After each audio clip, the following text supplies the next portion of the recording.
네, 오늘 장 랭킹 5 시작하도록 하겠습니다. 두 분과 함께 할게요. 이지스탁 이지은 대표, 불사조 리서치 김진경 본부장 인사 먼저 드리겠습니다. 두 분 어서 오세요. 네, 안녕하세요. 안녕하세요. 자, 오늘도 여러 가지 키워드 준비했습니다. 바로 이야기 시작해보죠. 1위 열어봅니다. 반도체 이야기로 시작을 할 겁니다. 모건 스탠리가 삼성전자와 하이닉스에 대해서 목표가 상향 조정했다라고 합니다. 여기에 대한 이야기부터 시작을 해보죠. 본부장님께 먼저 질문을 드릴게요. 김진경 본부장님, 저희 삼성전자 이야기로 먼저 시작을 해볼게요. 이 모건 스탠리의 코멘트 영향인지 사실 이렇게 3거래를 연속해서 거래량이 실리면서 외국인이 산 적이 언제였나 라는 생각이 듭니다. 이게 무언가의 시작인지 아니면 무언가의 끝인지 궁금합니다. 오늘 시세를 어떻게 생각해야 될까요? 네, 오늘만 놓고 봤을 때 일단 모건 스탠리의 의견들 그리고 이제 주총에 대한 내용들 그런 부분들이 좀 작용되었다라고 볼 수가 있을 것 같고 또 최근에서 외국인의 또 매수세를 보였다라는 점에 대해서는 긍정적인 신호로 받아들일 수 있을 것 같습니다. 어떻게 보면은 외국인이 또 그동안 좀 외면을 했었던 종목 중에 하나였기 때문에 이렇게 많이 하락한 상황, 이렇게 가격적인 면에서 메리트가 나오고 있는 상황에서 외국인의 매수가 유입이 되고 있다는 점에 대해서 우리가 긍정적으로 한번 좀 바라볼 필요가 있지 않나라고 좀 볼 수 있을 것 같고요. 사실 이렇게 좀 GTC 2025에서는 생각보다는 크게 기대거리가 뭐 나오지는 않았습니다. 오히려 기대에 미치지 못했다라는 좀 평가들이 나오고 있는 상황인데 다만 오늘 이제 모건 스탠리의 어떤 목표 주가 상향 조정이라든지 또 주총에 대한 내용들이 아무래도 좀 주가에 힘을 실어주고 있다라고 좀 볼 수 있을 것 같고요. 그리고 작년의 경우는 워낙에 좀 아쉬움이 많이 컸었죠. 삼성전자가. 그렇기 때문에 올해의 경우는 뭔가 점진적인 개선 기대감과 더해서 낸드 업체들에 대한 가격 인상 전망들이 좀 작용되면서 조금 반도체에 대한 업황 그리고 삼성전자의 경우가 그래도 작년보다는 올해가 나아질 것이다. 이런 기대감들이 더해지다 보니까는 서서히 삼성전자도 이제는 반등의 어떤 시점을 마련하고 있는 게 아닌가라고 볼 수 있을 것 같습니다. 또 여기에 더해서 이제 주총에서는 미래를 위한 투자에 집중하겠다라고 좀 밝혔었죠. 어쨌든가 이렇게 좀 투자에 대해서는 충분히 삼성전자의 경우는 많은 고심들을 보여지고 있고 투자를 하면서도 여러 가지 차세대 신기술에 대해서도 좀 계획들을 보여질 것으로 전망이 되고 있기 때문에 이런 내용들이 좀 더 투심의 긍정적인 요소도로 반영이 되고 있지 않나라고 판단을 해볼 수 있을 것 같습니다. 본부장님 말씀대로 지난해는 조금 실망스러운 부분들이 상당히 많았잖아요. 그 부분 중에 하나가 SK 하이닉스에 비해 기술이 조금 속도가 뒤처졌다라는 부분인데 올해는 다를 거다라고 봐도 되나요? 오늘 나온 내용 보면 SK 하이닉스가 HBM 6세대 샘플을 세계 최초로 내놨다라고 합니다. 이 또한 SK 하이닉스의 속도가 한두 걸음 빨라져 버리는 건 아닌지의 생각? 그러면서 주가도 또 다른 길을 가는 게 아닌가의 생각이 들어서요. 일단은 물론 이렇게 과정들을 앞으로는 좀 더 지켜봐야 되긴 하겠죠. 근데 이제 아시다시피 일단 HBM 부분에 있어서는 SK 하이닉스의 경우가 워낙에 좀 기술적으로 압도적으로 좀 나아가고 있는 건 사실이긴 합니다.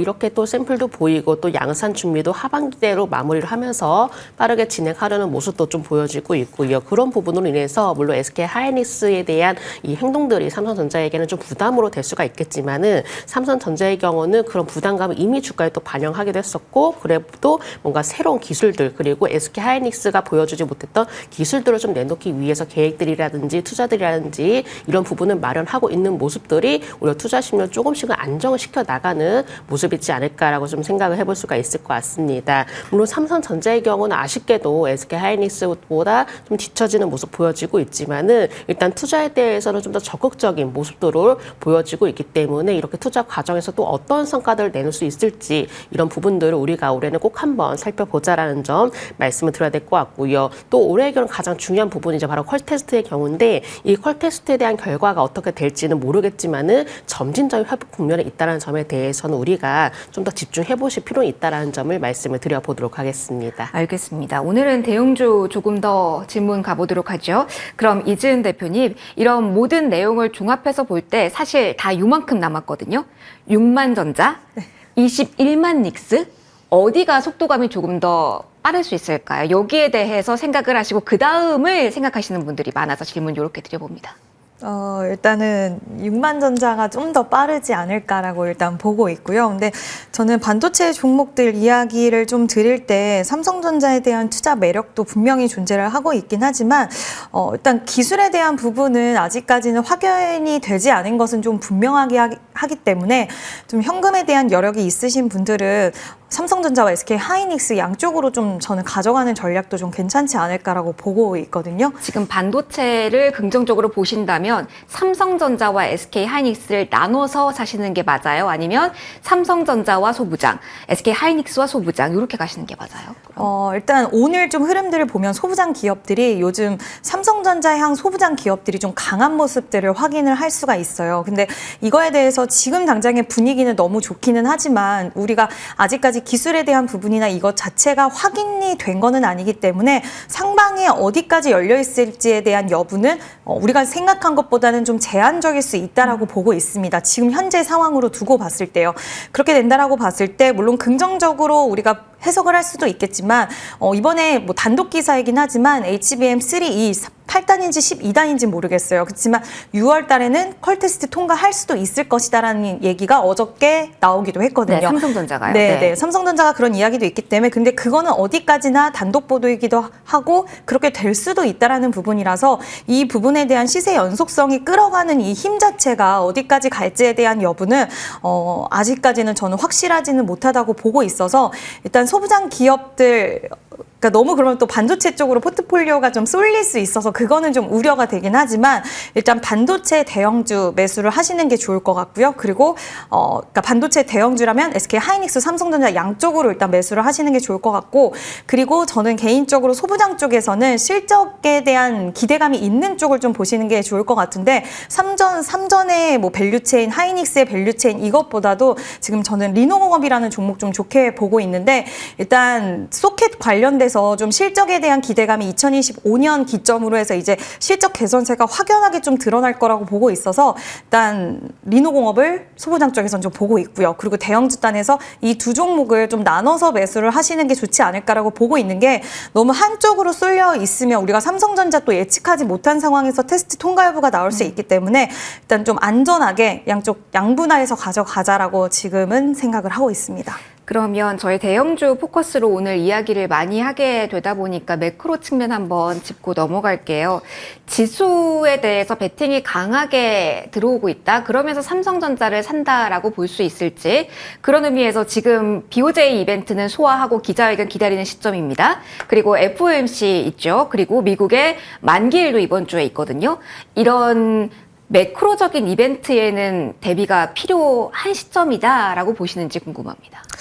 저는 충분히 좀 필요는 하다라고 생각을 하고 있어요. 우리가 예측했던 것보다 미증시가 흔들림에도 불구하고 우리나라 대형주단 종목들이 너무 추세를 잘 이어가고 있는 부분들이 있기는 하지만 물론 그 기저 안에는 이제 반도체가 주도 섹터의 흐름들을 최근 들어서 잘 가지고 가고 있고 조선이라던가 방산 쪽의 흐름들이 너무나 강하게 이어가고 있는 가운데 지수들이 지금 잘 이어는 가는데 관세에 대한 부분들 특히 4월 2일을 기점으로 해서 지금 관세에 대한 부담감 여전히 있다라고 생각을 하고 있고요.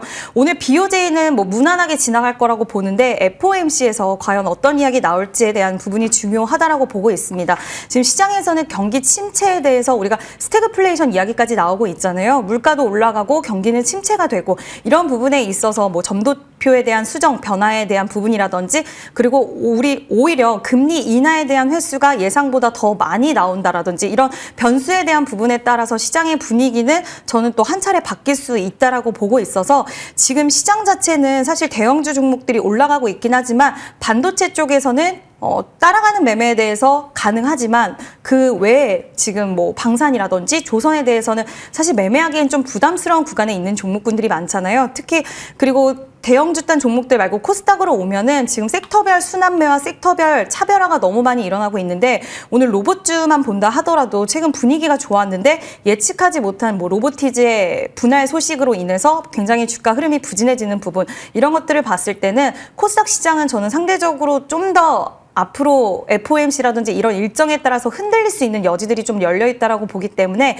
지금 시장에서는 비중에 대한 조절과 그리고 너무 공격적인 매매에 있어서는 좀 보수적으로 저는 이야기를 드리고 싶습니다. 그러면 수익을 확정할 수 있다면 확정하는 날로 정리할까요? 저는 수익이 지금 나고 있는 부분이 있다라고 한다면 충분히 비중에 대해서 한 80% 정도는 챙겨두고 남은 물량을 끌고 가자. 내가 이 종목에 대해서 확실하게 안다라는 전제 하에 그렇게 대비를 하는 게 맞다라고 보고 있습니다. 알겠습니다. 반도체 이야기하면서 매크로 측면에 대한 이야기까지 담아봤습니다. 연결고리 있는 다음 키워드로 좀 넘어가 보죠. 오늘 삼성전자 주총도 있었고요. 엔비디아의 양자데이도 남아있습니다. 그런 의미에서 정부도 투자한다고 하는 양자, AI 그리고 로봇에 대한 이야기까지 큰 틀에서 묶어서 가보려고 합니다. 김진경 본부장님과 먼저 이야기 나눠보죠. 앞서 삼성전자 주총에서 투자의 그 흐름을 이어나간다라는 부분도 포커스다라고 꼬집어서 이야기해 주셨는데요. 가장 먼저 생각이 나는 건 주총장에서도 로봇이 청소를 했다 뭐 이런 부분도 생각이 납니다. 그러면 아직까지도 로봇에 대해서 우리가 삼성발 M&A 투자 이게 핵심 포인트라고 생각을 하면 될까요? 네, 아직까지 이렇게 좀 로봇만 딱 놓고 봤을 때 아직은 좀 대기업의 힘이 조금 다소 여파가 크지 않나라고 생각을 하고 있습니다. 어쨌든 이렇게 좀 로봇으로 인해서 매출이 가시적으로 또 좋게 나오고 있는 기업들의 경우는 거의 없다라고 좀 저는 알고 있거든요. 그렇기 때문에 로봇의 경우는 앞으로 좀 더 이렇게 좀 매출이라든지 어떤 수익성이라든지 이런 부분들이 더욱더 개선이 되기 위해서는 그만큼의 투자가 필요하고 투자로 인해서 그만큼의 더욱더 진화가 되고 있는 어떤 성과들이 필요하기도 합니다. 그렇다면은 그런 부분들이 이어지기 위해서는 바로 대기업들의 투자가 이루어져야 되기 때문에 아무래도 이제 삼성전자를 비롯해서 뭐 현대차라든지 뭐 LG전자라든지 이렇게 좀 로봇에 대해서 얼마만큼 투자를 할 것이냐 또 로봇 산업을 얼마만큼 좀 키워낼 것이냐 이런 얘기들이 다소 좀 영향이 미치지 않을까라고 볼 수가 있기 때문에 로봇주의 경우는 일단 1차적으로 이렇게 좀 대기업에 대한 투자 관련 소식에 대해서는 우리가 면밀히 더욱더 살펴보자라고 좀 말씀을 드리고 싶고요. 과거에도 로봇주의 경우는 사실은 뭐 어떤 로봇 산업에 대한 얘기만으로 주가가 오른 것이 아니라 대기업이 얼마만큼 투자를 할 것이다. 대기업이 이 로봇 사업에 대해서 얼마만큼 확대를 할 것이다. 이런 소식으로 인해서 주가가 오른 적이 있었습니다.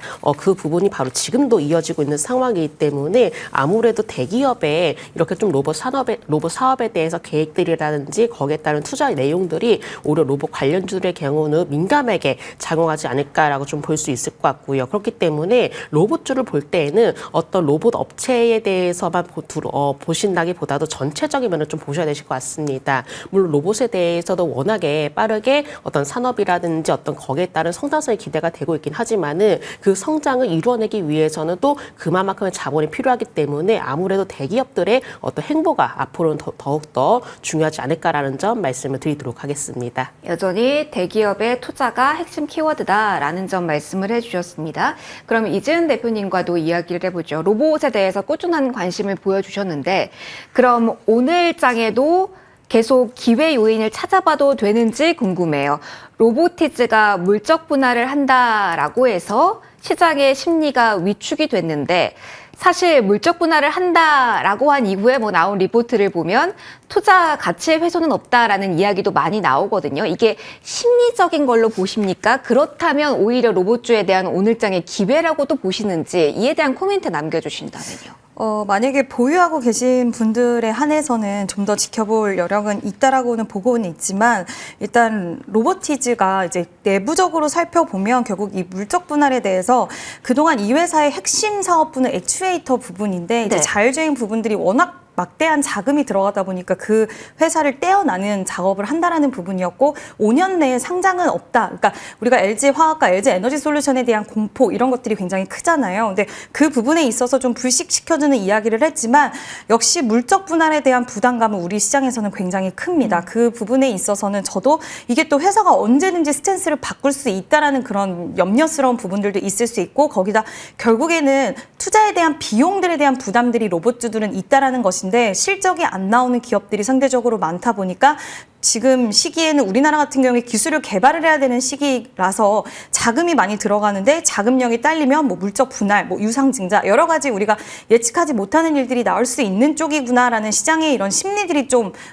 생겼다라고 네. 생각을 하고 있어요. 그래서 이 부분에 있어서는 지금 오늘 이 논란 가슴에 굉장히 큰 폭으로 투매가 좀 나오고 있는데 로봇주들 전반적으로 이게 단기적으로 회복 흐름이 나오는지 매수하신 분들은 좀 지켜보실 필요가 있고요. 이게 시장에서 그래 물적 분할이긴 하지만 정말 필요에 의했고 그리고 중심 사업부에 대한 부분들에 대한 훼손은 없다라는 게 좀 시장에서의 해석이 지나가면서 좀 희석이 되는지 여부 좀 지켜보실 필요 있지만 이게 만약에 단기가 아닌 지속적으로 흐름이 된다라고 했을 때 보유하신 분들도 일단은 일부 후퇴를 하시는 게 맞지 않을까라고 보고 있습니다. 오늘은 또 첫날이라서 아마 놀란 가슴에 투매 현상이 더 크게 일어났을 거라고 보고 있고요. 일단은 신규 매수에 있어서 빠졌으니까 담자는 아닌 것 같고 보유하신 분들은 한 2, 3일 정도 보시고 추세를 돌리는지 아니면 로봇주들 전반적으로 투자자들 심리 자체가 쉽게 회복되지 않는다 한다면 좀 일부 정도는 후퇴하시는 것도 방법이지 않을까라고 보고 있습니다. 정리 한 번 더 하면은 로보티즈를 보유하신 분들뿐만 아니라 다른 로봇주를 보유하신 분들도 같은 대응을 추천하시는 걸까요? 네, 왜냐하면은 제가 종목들을 전반적으로 보니까 오늘 좀 그래도 며칠은 보자라고 말씀을 드린 이유는 대장격으로 좀 움직였던 종목들이 추세가 완전히 이탈되진 않았지만 이탈되기 직전이고 앞서서 말씀드린 것처럼 로봇주 하면 항상 실적이 안 나오고 돈을 잘 못 버는 기업들 이런 이미지가 강한데 이거를 다시 한번 재확인시켜주는 그러니까 심리 자체를 위축시켜주는 부분이 있다라고 한다면 기술력과 별개로 이제 시장에서는 결국에 매도로 이어질 수 있기 때문에 이 부분 수급적인 요인들은 또 무시를 할 수 없는 부분 가장 중요한 부분이라서 내가 장기적으로 이 회사의 기술력을 보고 이런 노이즈들을 다 나중에 시간이 흘러서 이 회사가 빛을 발할 때까지 기다리겠다라고 생각하면 괜찮지만 그게 아니라 나는 단기적으로 최근 로봇주들의 흐름이 좋아서 매수를 했다라고 하시는 분들은 그 현상이 답답하실 수 있기 때문에 그 투자 내가 어떻게 매수를 어떤 요인으로 매수했느냐에 따라서 대응 포지션을 다르게 하시는 게 좋지 않을까라는 의견 드리고 싶습니다. 조금 더 지켜봐야 된다라는 이야기 해주셨고요. 양자도 짧게만 저희 의견 들어보고 넘어가도록 하겠습니다. 김진경 본부장님, 저희 정부 쪽에서도 투자한다. 라는 이야기 있고요. 그리고 엔비디아 쪽에서 양자 대인은 아직까지 모멘텀으로 남아 있습니다. 상용화에 20년 걸린다라는 걸 반박하는 토론회가 될 것이다 라는 이야기가 나오는데 그렇다면 단기적으로 이쪽의 수급 쏠림도 기대할 만할까요? 일단은 로봇이 쉬어간다라는 측면과 고려했을 때 이쪽으로의 순환매랄까 이쪽으로의 쏠림도 우리는 투자 전략으로 삼을만 한지에 대한 팁 주신다면요. 네, 일단은 뭔가 이제 정부의 투자 관련 소식이 나왔음에도 불구하고 생각보다 이 양자 관련주를 크게 움직여지진 맞아요. 않고 있습니다. 그래서 뭔가 이렇게 투자로 인해서 수혜는 볼 수는 있겠지만은 일단 양자 관련주의 경우는 조금 테마성, 그러니까 테마주 안에서도 이 순환매가 좀 돌고 있을 때 이런 분위기로 인해서 휩싸이는 좀 경우가 많다라는 점 먼저 좀 말씀을 드려야 될 것 같고요. 이 양자 관련주의 경우는 그동안에 이슈가 나올 때마다 들썩들썩하는 좀 모습을 보였었죠. 그리고 양자 대의로 인해서 물론 관련주들이 어떤 좀 투심이 움직일 것으로 좀 예상되고 있겠지만은 일단 양자 관련주들의 특성상 또 이슈에 민감하게 반응하기 때문에 아무래도 좀 여러 가지 면에서 이런 좀 뉴스에 따른 움직임을 우리가 면밀하게 살펴볼 필요가 있다는 점 좀 말씀을 드려봐야 될 것 같고 일단 양자 관련해서 뭔가 개발에 따른 진행 소식들이 앞으로 꾸준히 나올 가능성이 있을 것 같습니다. 그리고 여기에 더해서 글로벌 빅테크 기업들이 또 양자 사업에도 좀 뛰어드는 모습 보여지고 있기 때문에 관련 내용들의 경우는 우리가 유심히 살펴볼 필요가 있겠지만은 이 양자 관련주 자체가 뭔가 테마주적인 성격을 벗어나는 게 가장 중요하지 않을까라고 생각을 합니다. 왜냐하면은 이 테마주적인 성격을 벗어나지 못하면은 그때 이슈가 나올 때마다 들썩들썩하고 또 변동성이 심하게 될 가능성이 높기 때문에 양자 컴퓨터 관련주들의 어떤 성격도 우리가 앞으로 어떻게 변화가 될 수 있는지 이런 부분들 체크를 해보시면 좋으실 것 같고요. 당분간의 경우 일단 분위기상으로 봤을 때 뭔가 지속적으로 성장에 대한 기대감보다도 뭔가 좀 변동성이 큰 테마주적으로 움직일 가능성이 높기 때문에 오히려 이런 부분들에 대해서 좀 더 염두를 해두시면서 투자를 하실 필요가 있다는 점 말씀을 드리도록 하겠습니다. 이쪽은 약간은 어려운 영역이 되겠네요. 양자에 대한 이야기까지 좀 찾아봤습니다. 저희 3위 키워드로 넘어가도록 할게요. 2차 전지 이야기로 넘어가서 또 전략 고민 같이 해보도록 하죠. BYD가 5분 초고속 충전을 발표한 이후에 시장 또 출렁거림이 있습니다.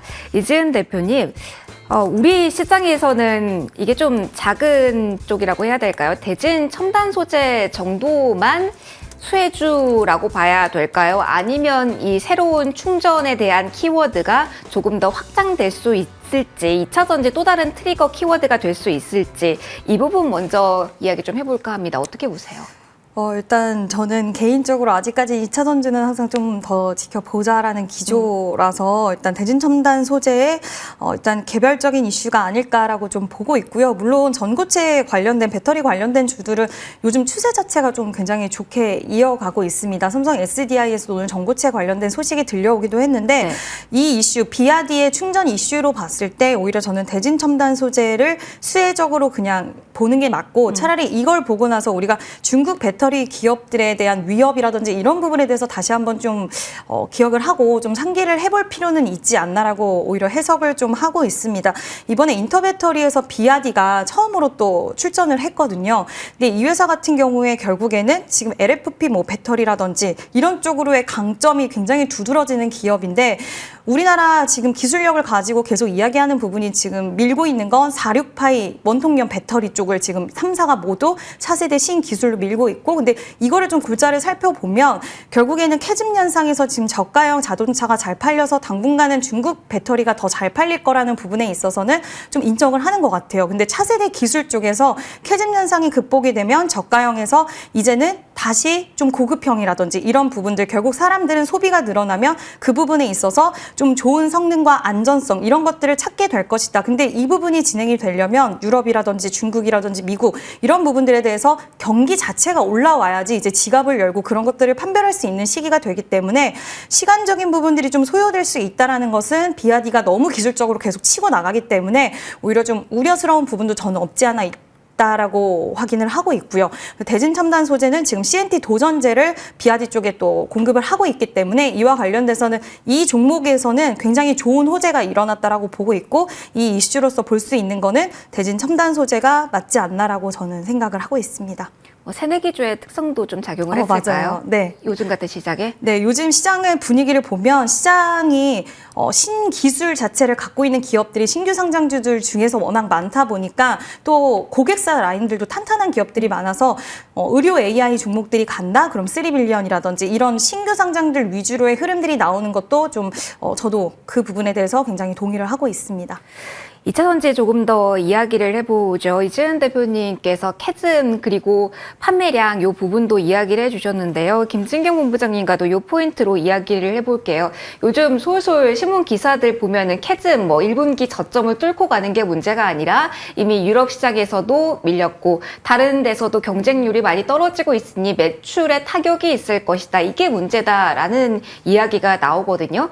지금까지 2차 전지를 계속 끌고 오고 계신 분들은 저점을 확인하면 나아질 것이다 라는 게 유일한 희망이셨을 텐데 최근에는 캐즘이 아니라 밀린다 이쪽으로 나와요. 기사들의 포커스가 이쪽으로 이동되고 있다라는 부분은 보유자분들은 지금 어떻게 생각하고 대응하셔야 될까요?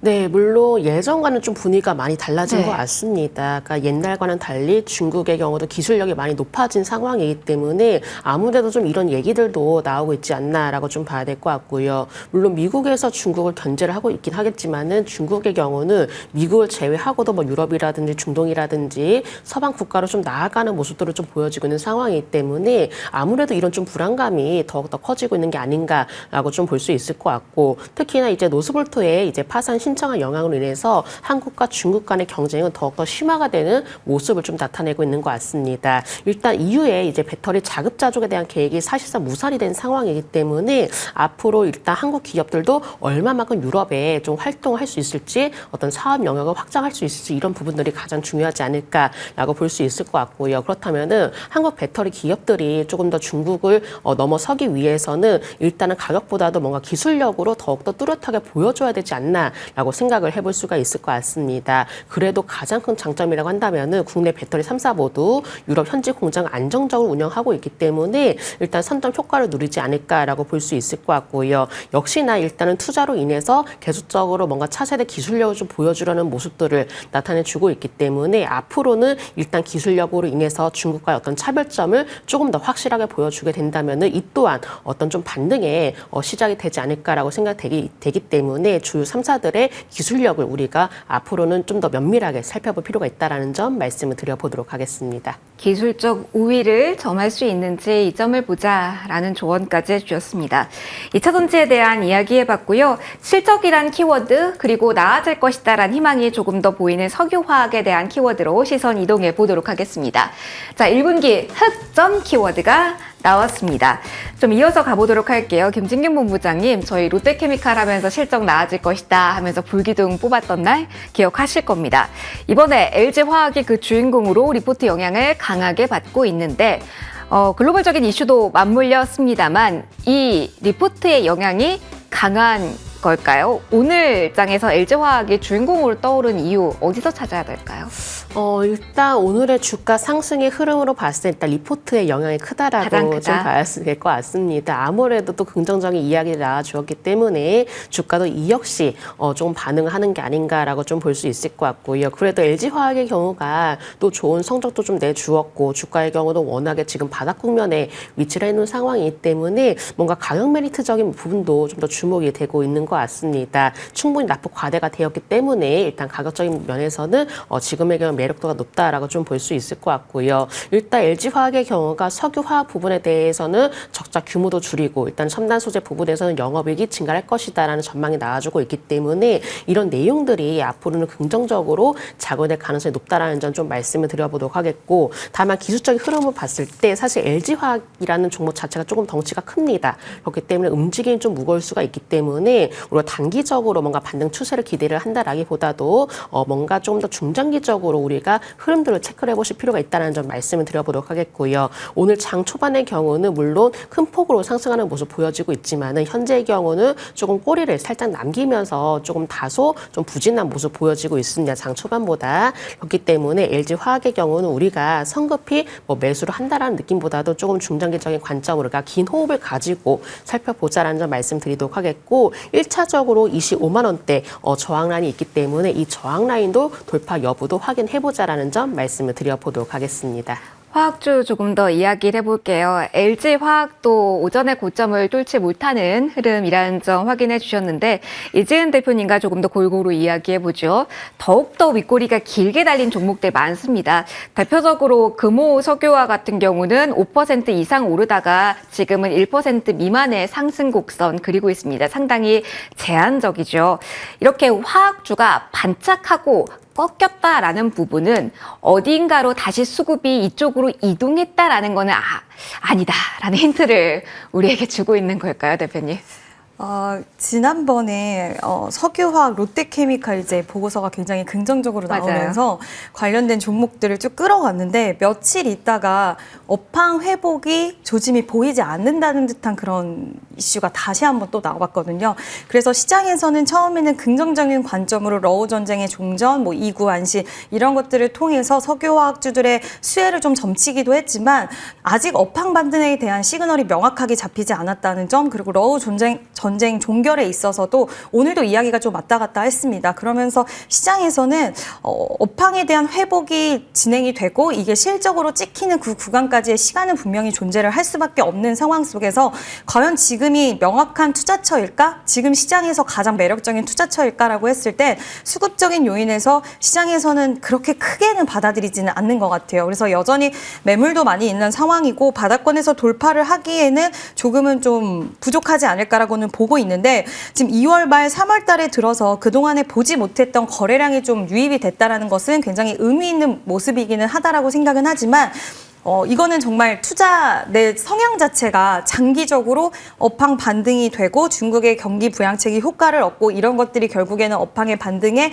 실적까지 이어진다. 이거는 시간 좀 걸리는 부분에 있어서 나는 선제적으로 투자한다라는 분들은 장기 관점으로 유효하지만 지금 시장에서는 좀 더 탄력적으로 움직이는 종목군들도 있기 때문에 이건 성향에 따라서 투자를 선택을 하셔야 될 것 같습니다. 그럼 다음 키워드가 차선책이 될지 한번 알아보도록 하죠. 자, 음식료 이야기를 전면에 세워놓고 엔터 이야기도 같이 담아볼 겁니다. 결국은 수요가 많아야 되는데 많은 사람들이 써야 되는데 그럼 이지은 대표님 중국에서 이관신 이야기도 나오면서 석유도 많이 쓰고 부양책이 나와야 되는데 해외 매출 많아지고 있다라면서 오늘 신고가 계속 나오는 게 음식료거든요. 여기는 괜찮은 선택지가 될까요? 거래 쏠리는데요. 네, 저는 괜찮은 선택지가 음식료는 될 거라고 생각을 하고 있는데요. 지금 3월 달에 뭐 추경에 대한 예산 합의 이야기도 또 나오더라고요. 근데 지난번 추경 때도 그랬지만 결국에는 내수에 대한 소비를 좀 끌어올리기 위한 부분으로 나올 것이다라는 전망이 있는 가운데 음식료가 지난번 추경 때도 괜찮았어요. 그래서 이번에도 좀 기대할 수 있는 요인이 내수 시장에서도 좀 존재를 하고 있고 그다음 해외에서도 계속 가속 성장을 하고 있는 기업들이 두드러지고 있습니다. 삼양식품이 원래 워낙 그 흐름들을 잘 이끌어가고 있는 가운데 그동안 정말 못 갔던 농심이 저는 약진하는 모습을 보면서 이제 시장에서의 심리 자체 개선 효과 그리고 이번에 농심의 투움바라면이 인기가 굉장히 올라오고 있다라고 하더라고요. 그래서 이런 해외 시장의 그런 움직임 이런 것들로 봤을 때 저는 충분히 음식료 섹터에서는 좀 승부를 볼 수 있는 가능성이 열려 있다라고 보고 있고 그리고 음식료 같은 경우에는 지금 해외 쪽에 증설 모멘텀을 갖고 있는 기업들도 있지만 뭐 농심도 그렇고 현지 법인을 설립하고 영업망 확대를 하는 기업들이 있는데 요즘에 이제 가격을 계속 올리고 있잖아요. 네. 소비자들 입장에서는 속상한 소식이긴 하지만 기업들의 입장에서는 그동안 정부의 정책 때문에 올리지 못했던 가격들이 올라가기 시작을 했고 이게 해외 쪽에서도 가격이 올라가면 결국에 마진에 대한 부분들을 훨씬 남길 수 있기 때문에 해외 쪽에 더 공격적인 뭐 증설이라든지 그리고 영업망에 대한 확대가 수익으로 돌아올 수 있다라고 보고 있고 이게 한류 열풍을 또 같이 타고 있고 한한령 해제에 대한 부분까지 같이 플러스적인 요인으로 버무러진다라고 했을 땐 음식료 섹터 지금 경기 방어주의 성격으로 외국인들도 좀 좋게 보고 있는 가운데 저는 긍정적인 관점으로 보셔도 되지 않을까라고 생각합니다. 그러면 지금 치고 올라가는 쪽 아니면 덜 올라간 쪽에서 키 맞추기 어느 쪽 보세요? 저는 일단 개인적으로는 농심이라는 기업과 오뚜기라는 기업 좀 보고 있는데요. 네. 일단 농심은 그동안 돌파해내지 못했던 가격대를 돌파를 의미 있게 했다라고 생각이 들어서 일단 농심도 한 표를 좀 드리고 싶고요. 그리고 오뚜기는 종전, 러우 전쟁에 대해서 물론 지금 휴전에 대한 부분들이 왔다 갔다 하긴 하지만 시장에서 초코파이 시장 점유율 70%를 차지하고 있대요. 그래서 전쟁 중에서도 이렇게 잘 팔렸는데 전쟁이 어느 정도 마무리 국면으로 가면 얼마나 더 많이 팔릴까라는 그런 기대감과 또 오뚜기는 중국 시장, 오리온은 중국 시장 관련돼서도 기대 심리가 있기 때문에 네. 저는 지금 오리온과 농심을 좀 보고 있습니다. 콕콕 집어주셨습니다. 저희 마지막으로 엔터 질문 갈 수 있을 것 같아요. 이 질문하고 저희 마무리하도록 하겠습니다. 김진경 본부장님, 저희 어제 JYP가 급락했었어요. 그래서 랭킹5에서 엔터 어떡할까요? 라는 질문을 드렸더니 SM과 같은 경우는 아티스트 풀이 넓어서 괜찮아요. SM은 달라요. 라는 조언이 나온 게 바로 어제였습니다. 오늘 바로 다음 날인데 와 SM만 지금 7%대 상승 곡선 그리고 있습니다. 그래서 오늘 추가적으로 엔터 잡고 좀 조언을 받아보려고 하는데요. 본부장님, 정말 SM은 다른 엔터와 다르다. 별도의 흐름 더 기대할 수 있는지 코멘트 주신다면요.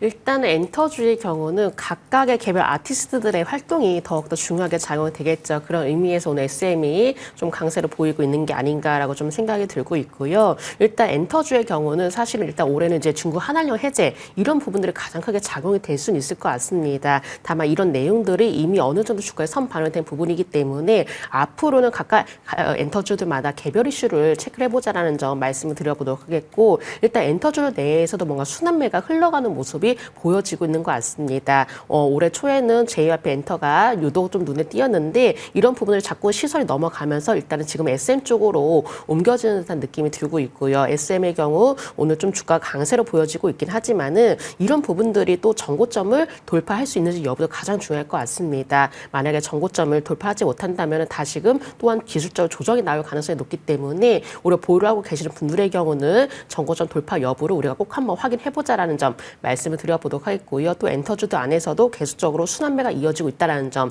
또 아티스트의 활동에 따라서 또 주가의 경우는 또 어떻게 달라질지 모르기 때문에 특히나 개별 이슈들의 경우는 우리가 꼼꼼히 체크해보자라는 점 말씀을 드려보도록 하겠습니다. 덥석 잡아서는 안 된다라는 조언까지 함께 받아봤습니다. 오늘도 5가지 키워드 살펴보면서 전략에 대한 고민 함께 해봤습니다. 오늘은 여기서 마무리할게요. 이지스탁 이지은 대표, 불사조 리서치 김진경 본부장과 함께 하셨습니다. 두 분 모두 고맙습니다.